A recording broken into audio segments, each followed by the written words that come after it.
Musuhmu bukan Rusia, musuhmu bukan Cina. Musuhmu adalah dirimu sendiri. Kamu sudah melenceng dari kesepakatan kita yang awal tentang kebebasan yang hakiki yang harus kita perjuangkan. Intinya dia American Dream, simbol dari suksesnya benar. Anak hillbilly ini, anak kampung dari pegunungan Appalachia, sekolah cari beasiswa, sekolah setengah mati, ibunya pemadat, keluarganya rusak gitu ya, dipelihara neneknya jadi wakil presiden dalam usia 42 tahun. Cara Cina merespon perubahan besar. Kan 5 tahun terakhir kan Xi Jinping mau mengebiri, membatasi sektor swasta. Dengan munculnya DeepSeek, dengan muncul Trump, dengan muncul BYD ternyata bagus, bisa mengalahkan, hampir mendekati Tesla. Dia pikir bodoh banget saya kalau mempertahankan strategi lama, pakai cara baru ah. Dia bilang saya ini bukan Hitler, ditunggu ini kamu kanan keras. Kakekmu anggota Nazi, ya kalau kakek saya anggota Nazi, saya salahnya apa gitu loh. Kalau saya kanan konservatif, dia menyebut dirinya. Ini menarik ini dia sebut dirinya I am dalam bahasa Inggris ya, saya nggak mengerti bahasa Jerman, tapi untung dia sangat fasih berbahasa Inggris dan diwawancara I'm libertarian konservatif. Tiba-tiba setelah perang 3 tahun muncul Trump, telepon langsung Putin, terus bikin sendiri perundingan di Arab Saudi gitu loh.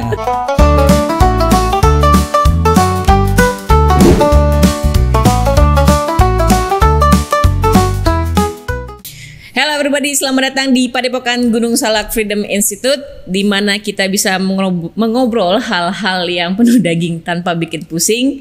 Kita akan bahas segala macam hal penting yang ada di bawah langit. Nah, kita akan tamasya kemana hari ini, Pak Dayat?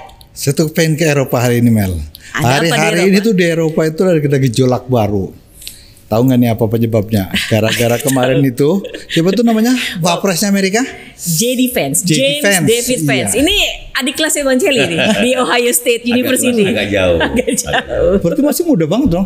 Umurnya berapa, Mbak? 42 tahun. 42 tahun. Wih, masih berapa? Hampir 15. Tapi dia mengejutkan delegasi Eropa di konferensi internasional di Munich itu. Orang nunggu-nunggu nih apa nih soal konflik Rusia dan Ukraine kan? Tapi dia malah bilang, tunggu. Your enemy is yourself. Yes, bukan Cina, bukan Rusia, tapi dirimu sendiri. Dirimu sendiri. Ini saya yakin bikin orang Eropa tersinggung. Gimana nggak tersinggung? Nanti kita cerita sendiri nih khusus tentang defense-nya. Ini kan.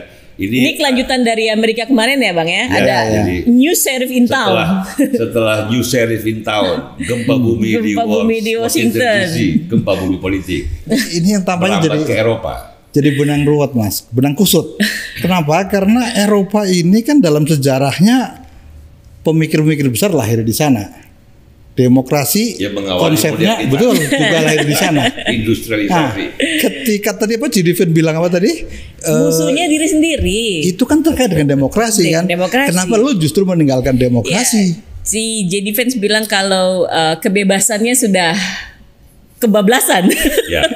Dan jangan salah lagi Mel. Nggak lama setelah itu, belum lama kemarin apa yang dilakukan oleh Trump menghubungi Putin tanpa konsultasi dengan pemimpin-pemimpin Eropa yang lain. Kirim delegasi berunding tidak di Eropa. Padahal yang mau dibicarakan adalah urusan Ukraina yang bagi orang Eropa itulah masalah kami saat ini. Ini diplomasi dewa mabuk. Keren tuh. Gimana Pak Jeli bisa kelihatan jadi benang kusut Mas. Coba diurai Mas. Sebenarnya benang kusut karena perubahannya begitu cepat, begitu signifikan, fundamental ya. Jadi kira-kira Pax Americana sebagai sebuah simbolisasi dari geopolitik yang kontemporer ya sejak tahun 1945. Jadi setelah Perang Dunia Kedua berarti. Perang Dunia Kedua. Jadi udah hampir 1 abad lah ya. Jerman kalah tuh ya pas. Ya pas Jerman kalah kan Amerika yang memimpin koalisi bersama. Kan waktu itu yang menghadapi Jerman dulu yang menyerangkan 2 perang dunia ini kan agresornya Jerman. Jadi perang dunia kedua dengan Hitler, perang dunia pertama 1914 itu dengan Kaiser William kedua. Jadi itu kan yang memulai perang. Masih ada Churchill ya di Inggris ya kalau Churchill yang perang dunia kedua. Walaupun perang dunia pertama dia menjadi kepala angkatan laut. Kerajaan Inggris angkatan lautnya itu perang dunia pertama Churchill, tetapi bukan Perdana Menteri. Yang kedua kan Churchill, tapi kemudian karena yang paling kuat waktu itu Amerika sudah paling kuat, maka Roosevelt yang de facto pimpinannya mengalahkan.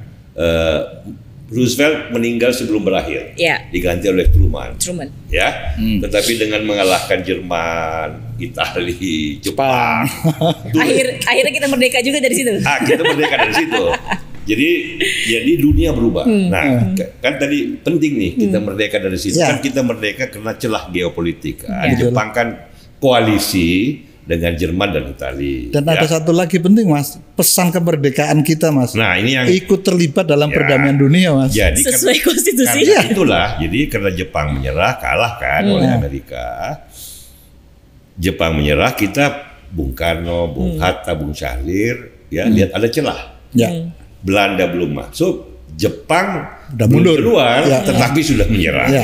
Sehingga celah itulah geopolitik nih dimanfaatkan. Proklamasi 17 Agustus. Nah, salah satu perintah dalam pembukaan Undang-Undang Dasar konstitusi adalah Indonesia harus turut serta menciptakan perdamaian dunia. Politik bebas aktif. Artinya kita harus sadar dunia ini seperti apa. Ya kan? Gimana kita mau ikut serta menciptakan perdamaian dunia, apalagi memanfaatkan peluang dunia kalau kita nggak mengerti apa yang terjadi. Nah, apa yang terjadinya itu sekarang ini sedang bergerak cepat, fundamental. Kalau kemarin kan podcast saya kutip Lenin, bahwa kadang-kadang dekade dan satu dekade yang lainnya tidak ada apa-apa yang terjadi yang fundamental. Hari-hari berganti, sunyi-sunyi aja politik dalam pengertian yang fundamental. Tapi ada 1, 2 minggu, 3 minggu itu isinya rangkaian dekade yang dipadatkan menjadi satu rangkaian peristiwa cepat. Nah, inilah yang kata Lenin, pemimpin revolusi Rusia itu minggu-minggu itu dekade terjadi, gitu loh. Jadi di Washington, di Amerika ada Doge, ada Elon Musk, tiba-tiba JD Vance pidato, ya kan? Eropa, musuhmu bukan Rusia, musuhmu bukan Cina. Musuhmu adalah dirimu sendiri. Kamu sudah melenceng dari kesepakatan kita yang awal tentang kebebasan yang hakiki yang harus kita perjuangkan. Lurus diri sendiri dulu. Nah, kira-kira kayak gitu. Ini semua orang kaget, kaget dan terkejut. Tersinggung saya kira, Mas ya. Ada yang nangis malahan. Ya, ketua panitia konvensinya nangis. Orang Jerman. Kok jadi kami yang disalahkan gitu kan? Bukan dia nangis terharu. Ternyata zaman sudah berubah. Ternyata ini perubahan zaman. Amerika kok tega-tega amat. Tetapi itu kan aspek luarnya kita harus mengerti apa yang terjadi kan. Masa satu pidato dari kita cerita di event ini kan sebuah tokoh menarik. Nah, tolong diuraikan tuh, Mas, biar kami tahu apa sih itu sejarah Eropa itu, Mas. What happens? Ini kan podcast di situ. Kita ingin mengajak pemirsa kita untuk paham. Dan kita bukan katak dalam tempurung. Kita negara besar loh. Demokrasi Indonesia membanggakan ketiga terbesar di dunia setelah Amerika, India, dan Indonesia sebagai demokrasi ya. Kalau jumlah penduduk kan 4 terbesar. Jadi dan semakin lama kan kita menjadi negara yang dianggap juga paling kuat secara ekonomi jumlah kan GDP. Nah, karena itu bagus sekali kita perhatikan karena ini memang harus diperhatikan secara curiosity kita juga apa nih yang terjadi di panggung-panggung besar peradaban ini. Ini akan menentukan apa yang terjadi pada kita dan dunia 20 tahun kemudian. Lenin bilang, minggu-minggu ini akan berisi dengan dekade-dekade masa lalu yang sudah terjadi tapi tidak ada yang fundamental. Nah, sekarang yang fundamental. 2 hal yang fundamental, baik politik di Eropa, selain Amerika yang kita sudah bicarakan, mungkin juga Cina, Mel. Nah, benar. Cina apa yang terjadi, Mel, akhir-akhir ini, Mel? Xi Jinping. Itu menarik akhirnya juga. Xi Jinping itu ada orang yang dulu ditinggalkan, si Jack Ma, kenapa sekarang dipanggil lagi? Jack Ma dipanggil lagi. Terus ada DeepSeek, Lian Wenfeng, direkturnya BYD, direkturnya Huawei, direkturnya Tencent, semua big company-nya Cina. Itu cara Cina merespon perubahan besar. Kan 5 tahun terakhir kan Xi Jinping mau mengebiri, membatasi sektor swasta. Dengan munculnya DeepSeek, dengan muncul Trump, dengan muncul BYD ternyata bagus, bisa mengalahkan hampir mendekati Tesla. Dia pikir bodoh banget saya kalau mempertahankan strategi lama. Pakai cara baru berubah juga negara superpower di Asia ini kan. Xi Jinping bilang, ayo unjuk gigi. Dulu kan Cina lebih mengandalkan BUMN ya, mengandalkan sampai sekarang. Tetapi dia sadar ketika memanggil ini berarti ada perubahan dong Mas. Dia sadar kata ini Keijin kan, ini motor dinamo ekonomi Cina kok ditinggalkan. Nah ini dirangkul. Nah ini kan respon terhadap perubahan di Amerika dan di Eropa. Nah kita lihat. Nah intinya dua hal kan. Yang satu pertama politik Eropa, ya kembali lagi poinnya ya yang kita mau bicarakan. Sekaligus bagaimana geopolitiknya. Kan tadi ada Eropa, Amerika kan NATO, jangan lupa ini kan aliansi militer terlama yang paling sukses dan paling berhasil sejauh ini. Ya kan, dulu kan lawannya Warsaw Pact gitu loh. Tapi kan Warsaw-nya hilang. Dulu ya. NATO mencari diri kan, ada Bosnia, ada apa, tapi kan tiba-tiba ada Ukraina. What should we do? Pada bingung semua, bersandar pada Amerika, cara lama kan. Amerika bilang ya, sebentar. Ada sheriff, new sheriff in town. Sekarang sudah berunding sendiri tuh di Arab Saudi Marco Rubio. Ya, diwakili Marco Rubio ya kan? Di Menteri Luar Negeri Rusia. Kita lihat. Jadi intinya ada dua hal. Yang satu persatu kita uraikan. Apa yang terjadi di Eropa? Kan nggak mungkin hanya satu pidato membuat Eropa cemas. Walaupun pidatonya langsung ke jantungnya. Tetapi pasti ada problem dong di politik Eropa. Kenapa pidato seperti itu yang bikin membuat penasaran. bahkan diplomat senior ketua panitia itu konferensi dunia tentang security apa dia nangis. Ada penutupan. Atau persisnya gini Mas, seolah-olah zaman berganti yang baru belum jelas kok tega sih gitu loh. Enggak persisnya mungkin kalau ditanyakan lebih singkat, apa sih yang dilihat oleh J-Defense itu di Eropa sehingga dia sampai ngomong kayak gitu? Apa yang dilihat oleh dia? Ya kalau esensi pidatonya kan yang untuk kan agak panjang, tapi yang bagian itu dia berkata bahwa look kita kan bareng-bareng nih setelah Perang Dunia Kedua. Ini kan berhubungan dengan sistem besar di mana Amerika biasanya kalau orang menang Perang Dunia Kedua ya, itu orang menang perang ngambil rampasin yang kalah perang. Dipencet yang kalah perang. Ya Perang Dunia Pertama kan Jerman kalah kan dipencet dengan perjanjian rampasan perang. Perjanjian Versailles. Sebelumnya kalau Genghis Khan menang perang dia hancurin kota, dia ambil perempuannya, dia perkosa semua yang cantik-cantik. Gitu. Roman Empire juga begitu. Kalau habis menaklukkan satu wilayah diangkut semua tuh barang-barang. Emasnya lah apa segala macam. Amerika pertama kali setelah menang Perang Dunia Kedua tahun 45 dia berkata, hey stop, kita jangan ulangi kebiasaan panjang sejarah. Justru kita harus bantu Jerman, Jepang dan yang kalah Italia dengan program bantuan khusus namanya Marshall Plan. Dibangun kembali Jerman, dibangun kembali Jepang. Jepang lebih drastis lagi, bukan cuma dibangun kembali, konstitusinya pun diciptakan dibantu oleh jenderal perang waktu itu namanya MacArthur, Douglas MacArthur. I shall return. Dia dihajar dulu sama Jepang dari Filipina lari ke Australia, dia bilang I shall return. Waktu di Australia dia return ya sebagai perwakilan impersonator dari kekuasaan Amerika, demokrasi Amerika. Dia bilang Jepang bangkit lagi, tetapi jangan lagi jadi fasis, jangan lagi jadi militeristik. Konstitusi baru dan demokratis. Sampai sekarang Jepang kaya dan demokratis. Sama dengan Jerman. Setelah dibantu 75 tahun, dilalah J-Defense bilang, kok kamu ini sudah kita sama-sama, kita bantu. Dalam pikiran J-Defense dan orang semacam Trump dan generasi kepemimpinan Amerika sekarang, kaum konservatif, berkata bahwa pandanganmu tentang kebebasan itu kebablasan yang sudah tidak lagi mendukung kebebasan yang hakiki. Kamu terlalu banyak ideologi kebersamaan yang kaku dan dogmatis, ideologi lingkungan hidup yang kaku dan dogmatis. Ideologi pluralisme itu sudah mengekang kebebasan individual. Nah ini balik ke two conceptions of liberty. Kalau diberikan dalam contoh yang konkret Mas, bahwa kebebasan yang dia pilih itu sudah kelewatan. Ya kan dia kasih contoh misalnya. Yang Inggris lah contoh. Inggris ini kan negerinya Thatcher, negerinya Winston Churchill membela kebebasan melawan Hitler. Kok orang berdoa ya oke lah aborsi dibolehkan. Ya itu udah itu demokrasi parlemen. Tapi kan boleh dong orang berdoa di seberangnya klinik aborsi mengatakan jangan dong dibunuh bayinya. Karena bagi orang yang punya keimanan tertentu, aborsi itu pembunuhan bayi. Ini dua konsepsi kehidupan yang berbeda. Maksudnya JD Vance, ya kamu kalau demokratis dan bebas, kamu toleran dong terhadap yang gitu-gituan. Ini malah ditangkap. Malah ditangkap. Di Jerman juga begitu.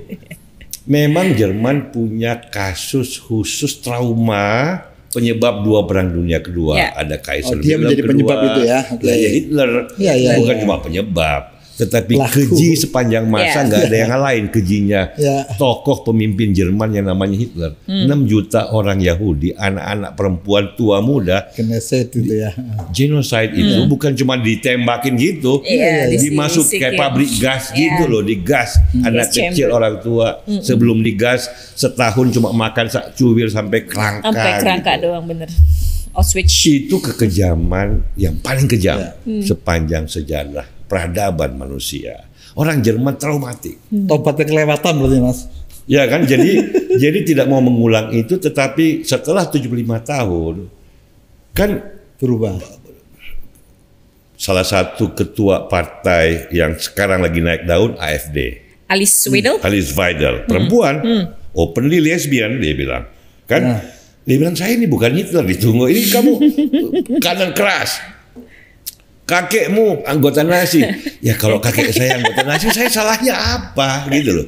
Kalau saya kanan konservatif, dia menyebut dirinya, ini menarik ini dia sebut dirinya I am, dalam bahasa Inggris ya, saya nggak mengerti bahasa Jerman, tapi untung dia sangat fasih berbahasa Inggris, dan di wawancara I'm libertarian konservatif. Libertarian konservatif. Ini satu pengertian baru yang tidak lagi bisa dipakai. Ini sebenarnya agak kontradiktif sebenarnya Mas. Agak kontradiktif, tetapi kesamannya sekarang ini dia masuk akal dalam pengertian. Dia membela prinsip kebebasan, dia konservatif, konservatif kan to conserve. Apa yang dia mau conserve? Jerman sebagai bangsa. Kan ini kan ada persoalan imigrasi, ya kan? Ini bagaimana tingkat imigrasi kaum migran Jerman dibanding misalnya negara-negara lain, Mel? Itu penting tuh untuk mengerti apa yang terjadi di Eropa. Di Jerman itu 18% nih. Orang yang penduduk Jerman yang lahir di luar negeri, foreign born.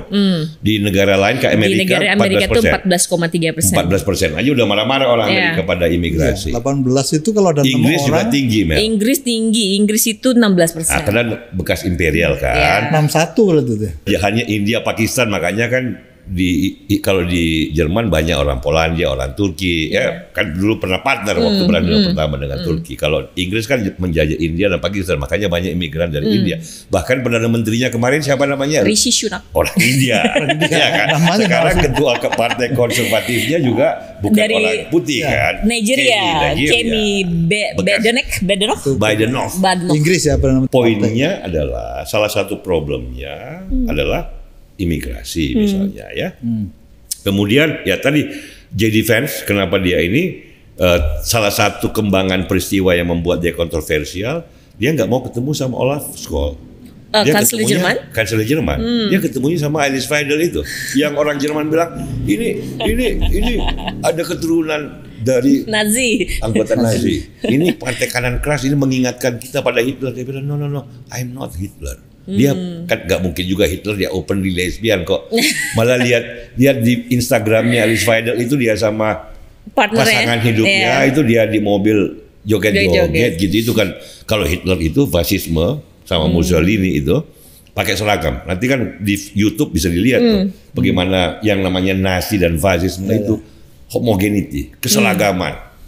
Heil Hitler gitu kan.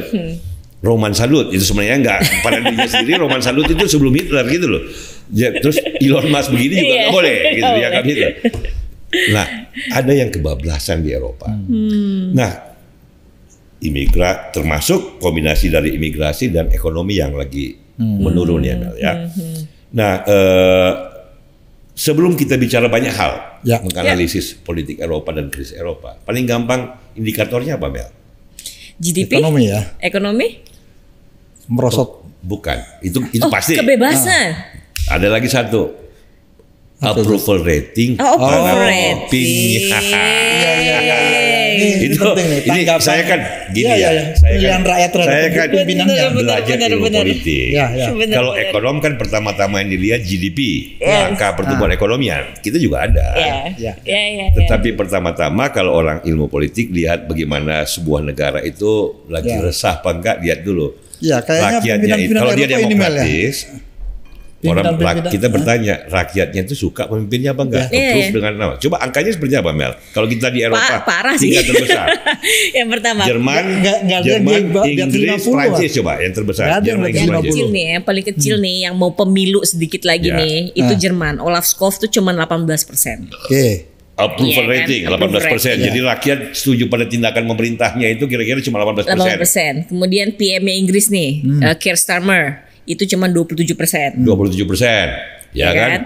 Presiden Macron, Prancis, itu 23%. Ya. Jadi cuma angka segitu aja. Yang paling tinggi itu Italia. Si Giorgio Meloni itu di 42%. Yang tertinggi itu. Tertinggi di Eropa. Di bawah 50. Masih di bawah 50. Itu sudah dianggap paling bagus di Eropa sekarang. Kalau bandingin bandingin Asia. Nah, coba bandingin Asia lah. Modi, via India itu 70%, ya kan? Anwar Ibrahim lah tetangga kita Malaysia 54%. Bayangin coba. Jadi kalau di Asia, artinya ketidakpuasan terhadap pemerintah itu sangat tinggi berarti di Eropa. Sangat rendah di Eropa. Ketidakpuasan sangat tinggi, ya kan? Artinya mereka nggak suka pemerintahnya. 20% yang setuju tindakannya, 18%. Meloni aja yang dianggap briliante sekarang itu 40%. Nah, kalau rakyat tidak puas, pertanyaannya kenapa? Pasti ada sesuatu. Bukan cuma di Prancis loh nggak puas, bukan cuma di Jerman loh nggak puas, bukan cuma di Inggris loh nggak puas. Di 3 pilar terbesar Eropa itu rakyatnya resah, nggak suka. Why? Salah satu tadi migrasi. Lihat kan? Ya, di Amerika aja 14%. Foreign born people in the country itu orang Amerika sudah bilang, waduh kita diinvasi. Orang Donald Trump bilang invasi dari Meksiko. 14%, Jerman 18%. Gimana orang Jerman bilang, ini dilema antara apa yang disebut dengan nation state dengan batas-batas yang terjaga. Kan mereka Uni Eropa, jangan lupa. Ini kan sudah Eropa. Sudah dalam satu kesatuan, sistem visanya Schengen. Begitu masuk dari Hungaria, udah bisa kemana aja. Mata uang satu. Uang juga satu.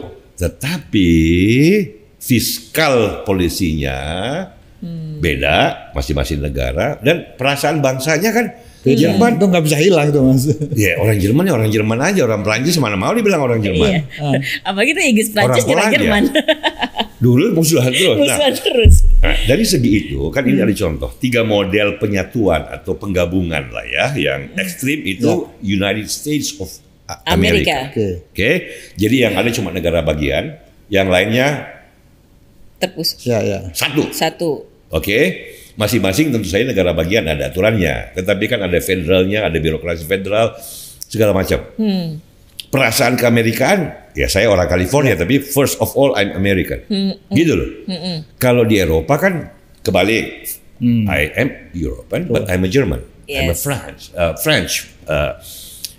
Kalau yang lain, yang lebih loose, konfederasi negara-negara bersama, anggaplah ASEAN. ASEAN itu kan kita, ya kalau ke Singapura kan nggak usah minta visa dari Jakarta, tinggal di bandara tangan, gitu lah. Kita mau dagang gampang dengan Singapura. Jadi, tetapi kan memang ada kantor sekretariat bersama. Tetapi kan tidak ada parlemen ASEAN. Tidak ada peraturan ASEAN yang mewajibkan kita harus itu. Ya. Nah, di Uni Eropa ini setelah sekian lama ternyata salah satu problem yang diakibatkan, ya ada hal yang baik, ya orang bebas traveling, tetapi there is also a problem, big problem dalam soal, ya kalau globalisasi kan bukan cuma barang dan jasa tapi manusia, keluar masuk. Kemudian ada ekonomi, ya kan? Nah, tumpukan persoalan ini kalau ekonomi, coba Mel, pertumbuhan ekonomi Uni Eropa dibanding Amerika dan Cina dan setelah COVID lah 3 tahun terakhir. 3 tahun terakhir coba ini Contoh aja. US itu 2-3%. 2-3%. Cepat nih. Cepat. Ya. Cina itu 4-5%. 4-5%. Mau tebak-tebakan nih Uni Eropa berapa nggak nih? Uni Eropa 0,9 sampai 1,5% saja. Jadi kayak nggak tumbuh ekonominya. Iya. Sehingga rakyatnya kan tadi didapat 18% foreign born, imigran yang banyak, kemudian ekonominya nggak tumbuh, terus rakyatnya suruh hidup pemerintah hidupnya punya protes semua loh, ini kok kita udah jatuh udah apa malah datangnya persoalan terus. Memang ada sebabnya, ekonomi misalnya kan, ini kan ada buku yang bagus nih, Kaput. Ini dari Wolfgang Munchau, orang Jerman tuh. Orang Jerman, wartawan, dia menulis The End of the German Miracle. Wah.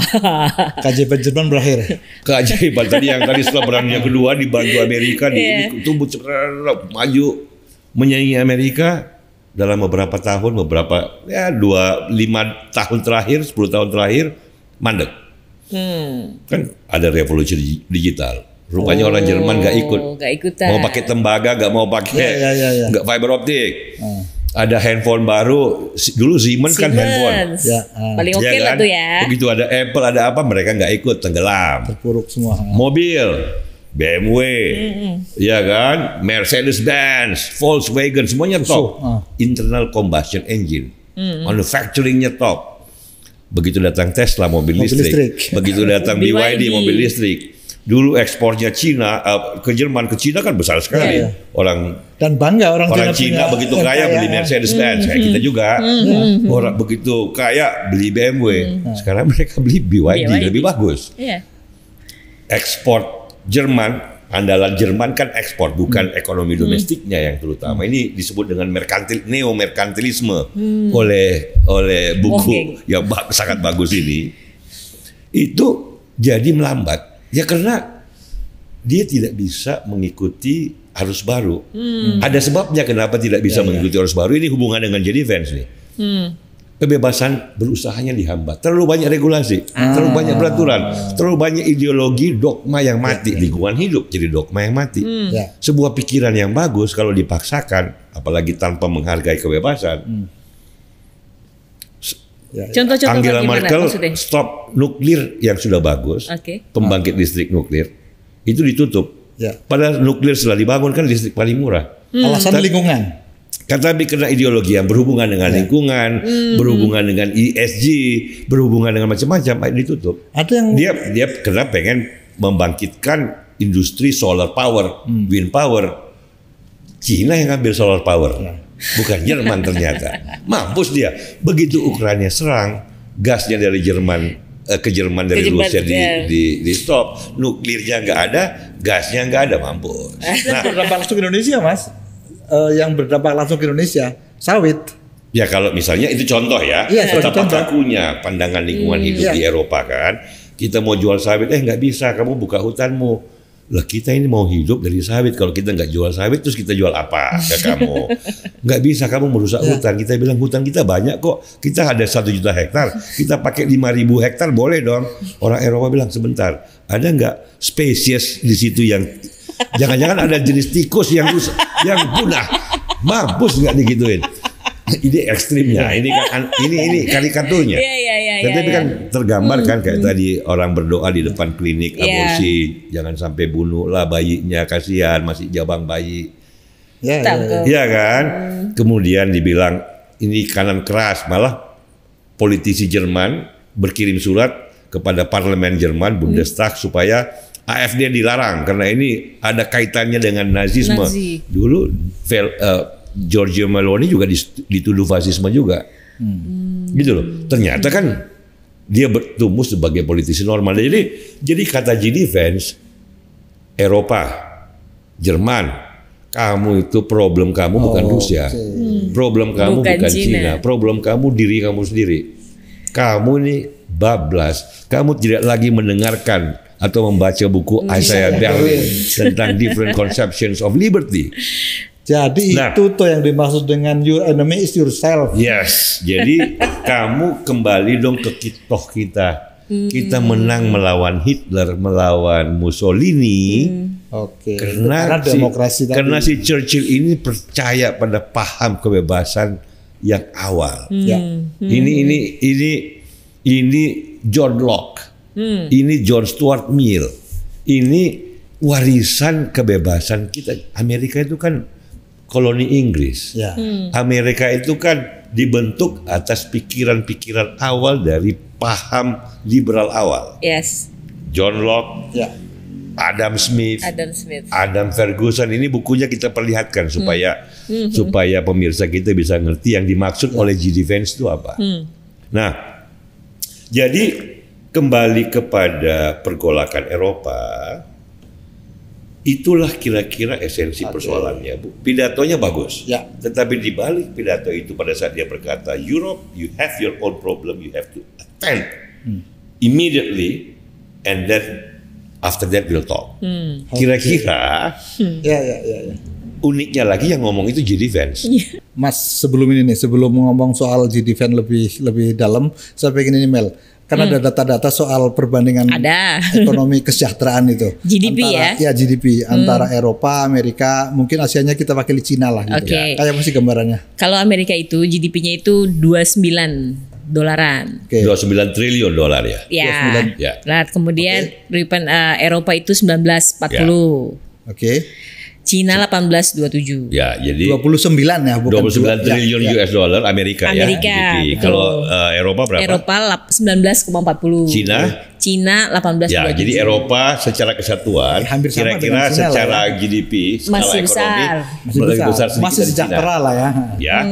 Memang sama Amerika kan, makanya dibilang Amerika terkaya terkuat kan hampir 2 kali lipat kalau kita lihat kan secara nominal GDP. Nah, tetapi dibanding dengan banyak negara lain kan itu sudah angka sangat besar tuh, fantastiko. Eropa masih one of the richest regions in the world gitu loh. Memang sedang ada kata G.D. Vance, you are having your own internal problem my friends gitu loh. Juga bukan cuma secara filosofi ya kalau G.D. Vance kan, tapi juga kan organisasi Uni Eropa. Nah, makanya kan Inggris kan Brexit, keluar dia. Bahkan Alice Weidel itu dia bilang mau keluar juga. Apa namanya? Get six berarti. Get atau Dexit, Dutch exit. Ya mungkin ya. Gagal dong proyek Uni Eropa itu. Karena kan Brussels jadi pusat ibu kotanya Uni Eropa itu jadi birokrasi tersendiri. Jadi tingkat-tingkat birokrasinya ada birokrasi negara masing-masing dan di negara kayak Jerman kan negara federal. Di masing-masing negara bagian ada birokrasinya juga. Jadi layers of birokrasinya banyak banget ya. Ini yang orang penulis di Financial Times bilang, si Ganesh itu bilang, Elon Musk might not be needed in Washington DC. Mungkin di Eropa lebih cocok di Eropa nih. Lebih dibutuhkan. Dosnya itu, regulasinya lah, terlalu banyak peraturan dan menjadi dogmatis kan. Alasan dibalik birokratisasinya dan regulasi itu ya. Contoh tadi lingkungan hidup, tentang pluralisme, tentang itu loh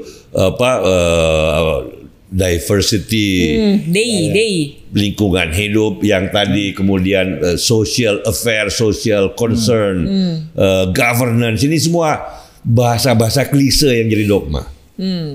Sebagian tujuannya bagus lah, lingkungan hidup siapa yang nggak senang, ya kan? Tanggung jawab sosial siapa yang nggak senang. Tetapi kata G.D. Vance ini sudah mengingkari semangat apa yang disebut dengan conception of liberty that is distinctive. Kebebasan dasar. Kebebasan negatif. Intinya kayak gitu. Akan kebebasan negatif dan freedom positif. From. Ya, freedom from-nya ini terkorbankan untuk freedom for. Menciptakan lingkungan hidup, menciptakan diversity, menciptakan ini. Terlalu banyak maunya dengan terlalu banyak layers of birokrasi. Ini gampangnya begitu ya. Ada di Brussels, kalau di Jerman sendiri, ada di Berlin, di negara bagian sendiri macam-macam. Ini yang jadi problem kenapa ekonominya ya juga jadi tadi Amerika tumbuh 3%, Cina 5%, Eropa kayak siput gitu loh. Sudah setelah sukses. Dan juga banyak larangan juga, Google masuk susah, YouTube masuk susah. Bukan cuma susah, mau didenda.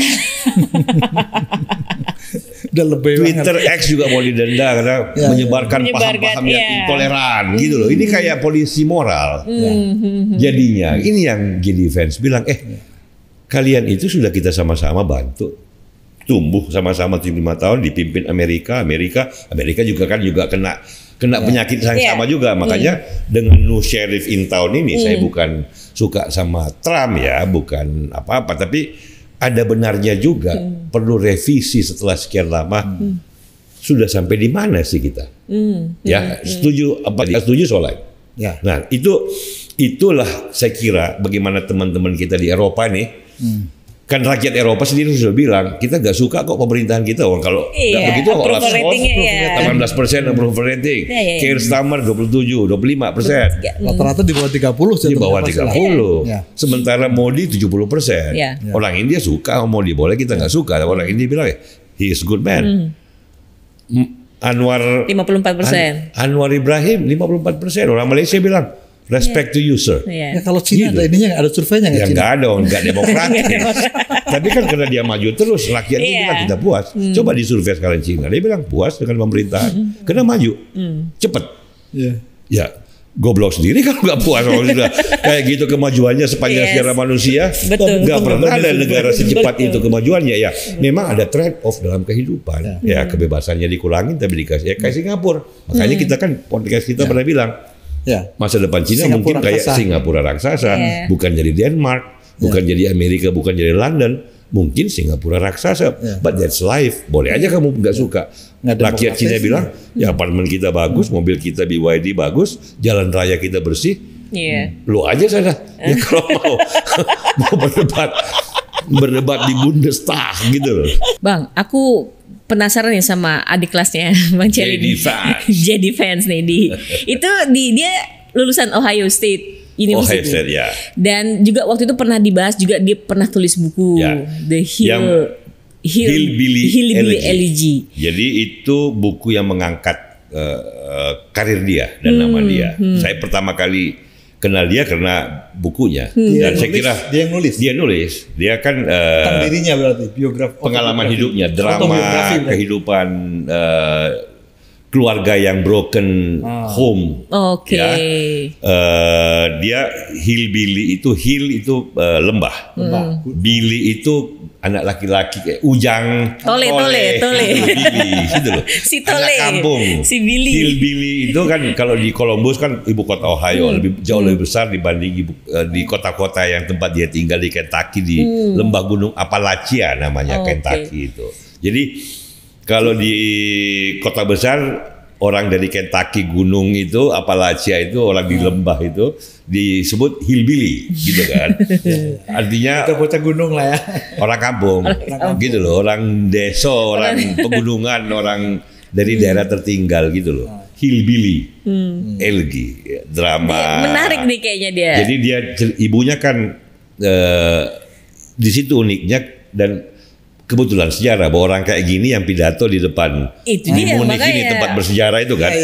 Nah, dia sekolah dari keluarga broken home. Dia cuma dirawat oleh neneknya, ya, karena ibunya kan pemadat, mabuk, pecandu. Ini kan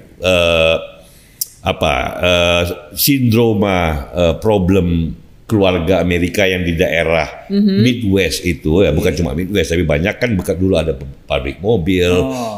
Mobilnya pindah ke Meksiko, pabriknya nggak ada pekerjaan. Pabriknya pindah ke Cina, nggak ada pekerjaan. Ini salah satu problem ekonomi yang namanya deindustrialisasi. Karena ekonomi secara umum Amerika kan berganti menjadi service ekonomi, bukan lagi manufacturing. Dulu kan pusatnya di sekitar Kentucky, Ohio, Pennsylvania. Nah, dia tumbuh dari broken home families, ya kan. Aduh, sedih banget buku, tapi dia menulis dengan sangat bagus. Dia kayak Obama. Obama kan terkenal dengan bukunya pertama, Audacity of Hope. Nah, ini keren banget. Nah, kalau si JD Vance ini, Hillbilly Elegy, itu yang membuat dia naik di Ohio State. Tapi adik kelas saya jauh. Saya ngajar setelah doktor itu kan setahun. Saya banyak bertemu dengan hillbilly yang lainnya. Hillbilly yang lain ya tipikal sama lah. Memang dibanding orang Columbus sendiri ya agak pedesaan. Tetapi si JD Vance ini pekerja keras, ternyata lebih pintar. Dia kemudian dapat, habis itu masternya kan di Yale. Ketemu dengan istrinya kan, orang keturunan India. Usha itu. Kemudian habis itu dia kerja di mana, Mel? Di Palo Alto, Mel. Dia lagi-lagi dia pintar kan. Dia ketemu di lingkungan, dia tahu Amerika kemajuannya kan teknologi, venture capital. Dia di situ dia berkenalan dengan Peter Thiel, temannya Elon Musk, gitu loh. Nah, sama mereka dibilang, udah deh, lu nggak usah jadi pengusaha, kita aja jadi teknolog pengusaha, lu jadi politisi aja, jadi senator di Ohio, kita sponsorin. Itu dorongan dari Palo Alto berarti. Itu dari Palo Alto. Again, Palo Alto. Ya kan, ini tim Doge dari awal. Ini Palo Alto apa? Padepokan yang dulu dia sama dengan Elon Musk, dia dulu kritik Trump. Tetapi setelah dia membaca realitas faktanya, begitu. Dia kan mereka butuh kekuasaan untuk bisa mengubah masyarakat kan, itu fakta. Jadi dia kompromi dengan Trump, sama dengan Elon Musk kan, dulu kan dia dukung Hillary sama Obama. Jadi GD Vance berubah, orang bilang pengkhianat loh. Ini kan di mana Anda berdiri aja kan, bukan soal itu, tapi intinya dia American Dream, simbol dari suksesnya anak hillbilly ini, anak kampung dari pegunungan Appalachia, sekolah cari beasiswa, sekolah setengah mati, ibunya pemadat, keluarganya rusak gitu ya, dipelihara neneknya jadi wakil presiden dalam usia 42 tahun. Dan bikin delegasi Eropa tuh what? Orang kayak gini, the symbol of American Dream ke Munich, berpidato di depan para pemimpin Eropa. You need to change yourself. Anak kecil bogolok lagi nih. Nah, Eropa ya boleh dong dikritik, boleh aja nggak setuju dengan GD Vance, tapi take it as a friendly critique, take it as a reminder bahwa coba deh pikirin lagi lu punya dogma yang sudah beku oleh zaman, gitu loh kira-kira. Nah, dalam hal ini bukan karena saya anak Buckeye, ada Ohio State. Dalam hal ini saya setuju dengan GD Vance. Ini ada buku yang bagus juga dari Douglas Murray. Ini kaum konservatif, intelektual konservatif dari Inggris. Bukan tentang Bilia, tapi tentang Eropa. Bukan, The Strange Death of Europe. Matinya Eropa. Ini ikut judul yang dulu ada Strange Death of Liberalism in England gitu. Ini semangatnya sama, mengingatkan kembali jiwanya Eropa itu kemana, yang melahirkan modernitas, yang melahirkan kreativitas. Tadi kamu bilang kan, Jerman itu dulu pusatnya ilmu. Lihat nonton Oppenheimer gak? Oppenheimer itu ilmuwan Amerika, untuk bisa fisika terbaru ya harus dia ke Jerman, gitu loh. Einstein itu dari Jerman terus lari gara-gara kegilaan Nazisme itu gitu. Heisenberg itu semuanya, Schrödinger itu semuanya Jerman gitu loh. Kalau filosofinya kan Inggris, demokrasi. Ini kok orang berdoa depan klinik aja kamu larang gitu, gimana sih sekarang ini? Churchill apa gunanya kalian punya pemimpin seperti? Bahayanya di Eropa sekarang, kata Douglas Murray. Ini salah satu filosofi sejarah.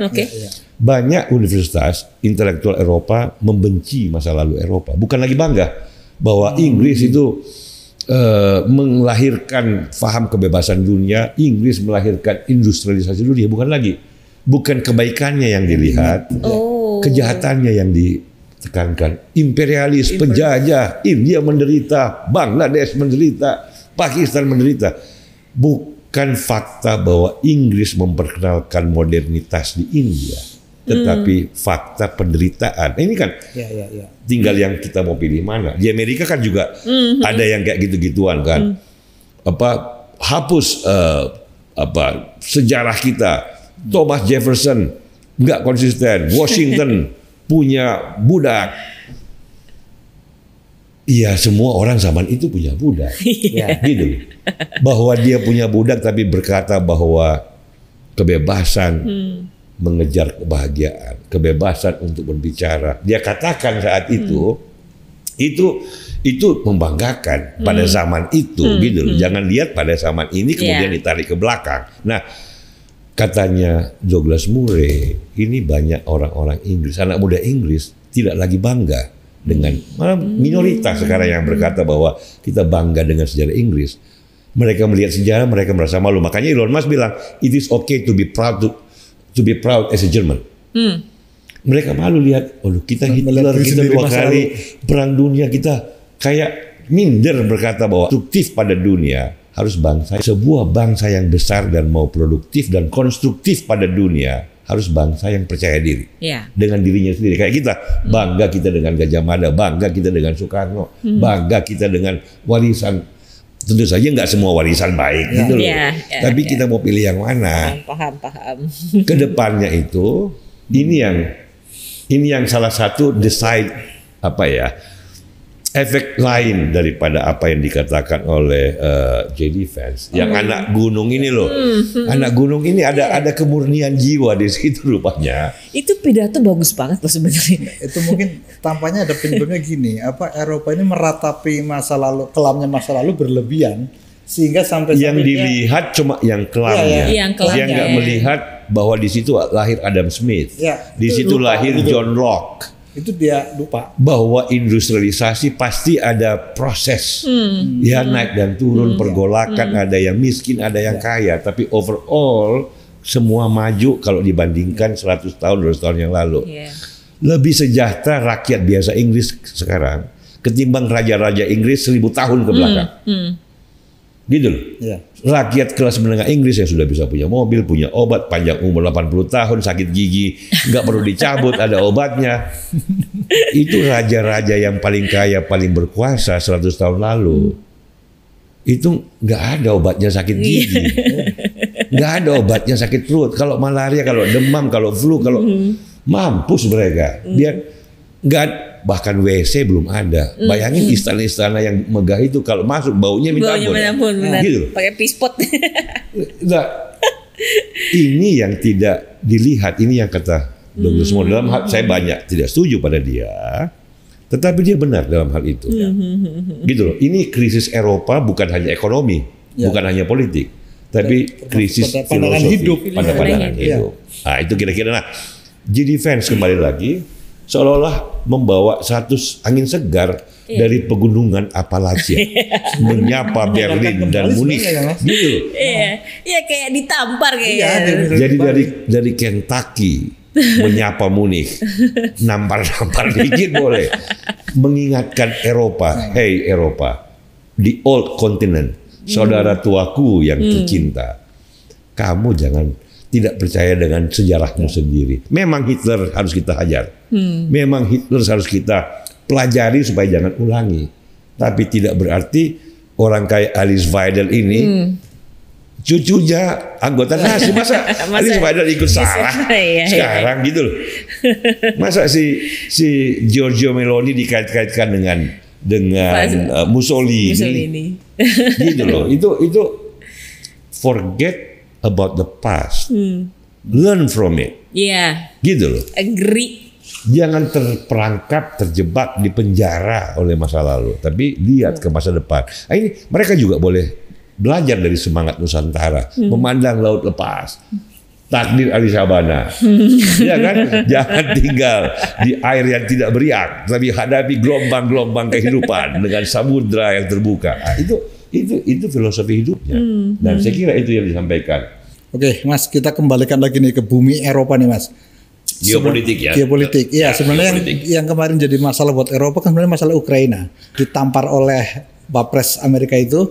Sebenarnya yang sedang pusingkan oleh Eropa ini kan problem Ukraina dengan Rusia. Nah, ini kira-kira kedepannya seperti apa nih, Mas? Sekaligus kaitannya dengan geopolitik. Mereka kaget karena ini kan Ukraina itu kan di pintunya Uni Eropa itu sangat terdekat gitu. Tiba-tiba setelah perang 3 tahun muncul Trump, telepon langsung Putin, terus bikin sendiri perundingan di Arab Saudi gitu loh. Ya kan? Gak nanya Macron dulu, gak nanya Olaf Scholz, gak telepon Zelensky, ditelepon setelah bicara dengan Putin. Tapi kan bukan bertanya dan apa, tapi mau menjelaskan bahwa saya udah telepon Putin, bukan sebelum telepon Putin gitu. Jadi pada tersinggung. Nah, dan sekarang perundingannya sudah berjalan kan, sudah ini belum ada hasil, tapi ini mengejutkan. Eropa kan ada pertahanan, ini trust NATO kan, yang setelah Perang Dunia Kedua tadi kan itu kan struktur militernya tadi. Kalau tadi kan kita bicara soal ekonomi, kita bicara soal perdagangan, kita bicara soal politiknya. Ini kan geopolitiknya kan ada NATO militer yang menjaga gitu loh, sebagai hegemon, Pax Americana, cowboy dengan the new sheriff in town, tiba-tiba berubah. Macron bikin rapat darurat di Istana Elysee di Paris gitu loh. Untuk ini gimana nih? Apa ya sikap kita? Sikap kita itu mau apa lo emang? Gitu loh. Selama ini kan masalahnya ya berhubungan ya kompleks, tapi intinya kan karena diproteksi oleh Amerika dan mereka sudah maju kan. Trump sejak 2016 waktu pertama kali jadi presiden bilang, kita kan udah 75 tahun jadi satpamnya kalian, kita bayarin sendiri lagi pasukan Amerika. Dia bayar Ukraine tuh 300 miliar USD. Ukraina, Amerika kasih sumbangan untuk bantu pertahanan Ukraina kan 300 miliar dolar. Eropa berapa? 100 doang. 100 miliar, tetangganya dia juga bayarin. Jangankan tangganya Jerman itu, anggaran militer dia cuma 1,5% dari GDP. Amerika kan 3%, Rusia 6%, gitu loh. Nah, malah lebih kalau nggak salah Rusia. Ya, tapi kan jangan lihat itunya karena Rusia kan lebih murah sehingga kalau 6% GDP kan akibatnya kan lebih besar karena murah bikin tanknya dibanding di Jerman kan. Nah, mereka mungkin terlalu manja. Ini ada buku bagus nih dari Robert Kagan. Ini salah satu ilmuwan international politics yang paling bagus dari Amerika yang saya paling suka gitu ya. Banyak selain Henry Kissinger. Nah, ini Robert Kagan yang lebih muda, walaupun nggak muda-muda amat sekarang. Dia nulis buku tahun 2003. Dia nulis buku banyak, tapi yang jadi benar-benar hit waktu itu Paradise and Power. Paradise and Power. Surga dan kekuasaan. Amerika and Europe in the New World Order. Amerika and Europe in the New Modern World. Iya kan? Jadi Amerika dan Eropa, Paradise and Power. Iya kan, yang satu mau paradise. Hidup terlalu nyaman. Nanti bacain ya Puisi Takdir Ali Sabana. Mereka mau di danau yang tenang, yang meriah, pluralisme dijaga, lingkungan hidup dijaga. Gitu. America from Mars. Ya, jadi kalau Europe from Venus. Amerika is from Mars, tanah kering, tanah apa gitu ya. Tough gitu ya. Tough gitu kan. Elon Musk mau ke Mars. Europe is from Venus. Iya kan, paradise. Kayak bulan warnanya enak kalau pagi hari gitu loh.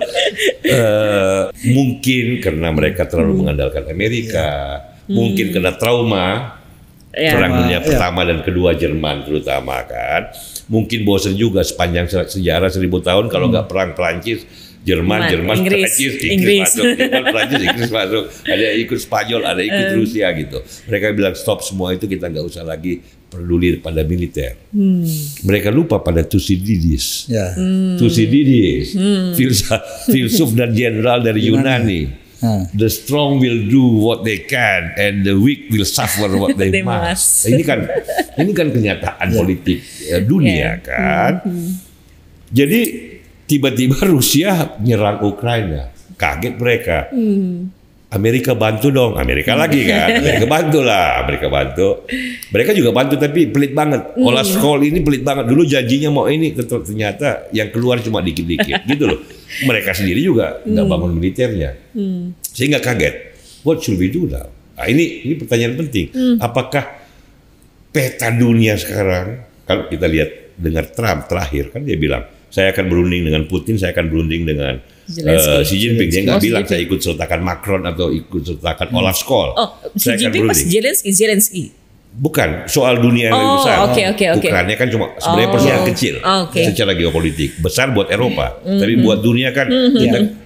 Nah, intinya adalah Trump mau coba kita kurangin nuklir bareng-bareng yuk, kita kurangin anggaran militer bareng-bareng yuk. Ini something new in the world. Boleh suka apa nggak suka dengan Trump. Tetapi kalau dia berhasil mengurangi nuklirnya Rusia, nuklirnya Amerika, nuklirnya Cina, stop dan kurangi pembiayaan militer di dunia, dia pemimpin yang sangat berhasil secara geopolitik bagi peradaban manusia baru. Bagi dunia itu. Dalam konteks baru ini, positioning Eropa apa? NATO masih ada. Sekarang orang bilang, sebelum dalam zaman seperti sekarang, sebelum kamu minta perlindungan Amerika, Defense kan juga bilang begitu. Kamu juga harus bisa melindungi dirimu dong. Kalau kita biayain kamu terus sampai kapan? Kamu enak-enak aja, orang kamu bayar mahal keluargamu sendiri, migran datang kamu kasih duit. Tapi kalau soal pertahanan kita yang disuruh bayar, gitu loh. Ya, pada saat habis Perang Dunia Kedua, Amerika menjadi Pax Americana, cowboy baru yang baru menang perang, oke lah. Sekarang kan lu juga udah kaya. Tadi kan GDP-nya 18 triliun dolar gitu loh.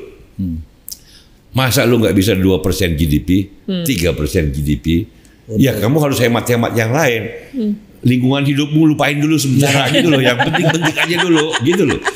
Ya saya pencinta alam. Tapi kalau saya ke Jerman, memang rasanya terlalu banyak pembatasan yang tak terlihat. Oh itu. Gitu loh. Ini perlu mendengarkan takdir Ali Syahbana bahwa hidup kadang-kadang memang perlu tantangan gitu loh.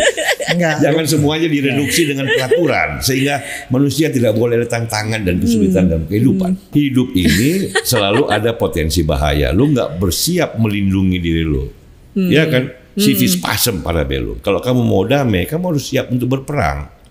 Gitu loh. Siap berperang itu kamu punya keamanan yang cukup, tentaramu, peralatanmu. Kalau kamu bilang Amerika aja, ya kamu kena sama orang kayak Putin, mampus loh. Gitu loh. Nah, ini trauma masa lalu oke, tetapi jangan lupakan kaidah-kaidah dasar bernegara dalam, apalagi di Eropa tetanggamu tuh loh, banyak banget yang sedang tumbuh cepat. Kalau masing-masing confident, percaya diri dan punya deterrence factor, maka orang tidak mau perang. Kenapa? Takut juga dihajar. Tapi kalau Putin lihat kamu semua lemah lembek, sukanya danau yang tenang, tidak ada beriak, dia hajar loh. Ya, jadi esensi geopolitiknya ini penting banget nih sekarang. Ya, tadi kan apapun sebabnya dunia sedang berubah. Ya, organisasi dan unit-unit besarnya Amerika, Rusia, Cina, Eropa, NATO ini sedang merumuskan keseimbangan baru dengan peran-peran baru masing-masing. Ya karena ada serif yang baru, tapi kan memang sudah saatnya setelah 75 tahun perkembangan teknologi, perkembangan ekonomi, perkembangan globalisasi, manusia yang berpindah-pindah, aspirasi baru muncul lebih banyak. Sudah saatnya memang pencarian keseimbangan baru, baik ekonomi nasional, hubungan antar bangsa maupun geopolitik secara umum. Nah, itu kira-kira untungnya kita punya prinsipnya. Ada prinsip kebebasan, ada prinsip hidup yang dibawa oleh puisinya Takdir Ali Syahbana. Nah, itu kira-kira penduduknya bagus tuh. Yang berjudul Menuju ke Laut. Asik, menuju Aku baca ke laut. ini. Nusantara. Meninggalkan negara maritim. Iya, ini pesan Nusantara untuk Eropa. Kami telah meninggalkan engkau, Tasik yang tenang, tiada beriak. Diteduhi gunung yang rimbun dari angin dan topan. Sebab sekali kami terbangun dari mimpi yang nikmat. Ombak ria berkejar-kejaran di gelanggang biru bertepi langit. Pasir rata berulang dikecup, tebing curam ditantang diserang. Dalam bergurau bersama angin, dalam berlomba bersama mega. Ya, bergurau bersama angin, berlomba bersama mega. Itu kehidupan itu yang dinamik. Kalau enggak dia mimpi yang indah tadi, of paradise. Venus or Mars. Lautan gitu. Untuk bergurau ya, semangatnya. Itu kita bicara esensi. Ya, kita bicara filosofi di balik organisasi besar, kekuatan militer. Saya kira pesan Nusantara itu bagus sebagai penutupnya. Oke Mel, saya kira itu bagian dari kontribusi kita untuk ikut-ikut perdamaian dunia lah. Sesuai konstitusi. Pembukaan konstitusi. Oke, baik. Oke Mel, tutup.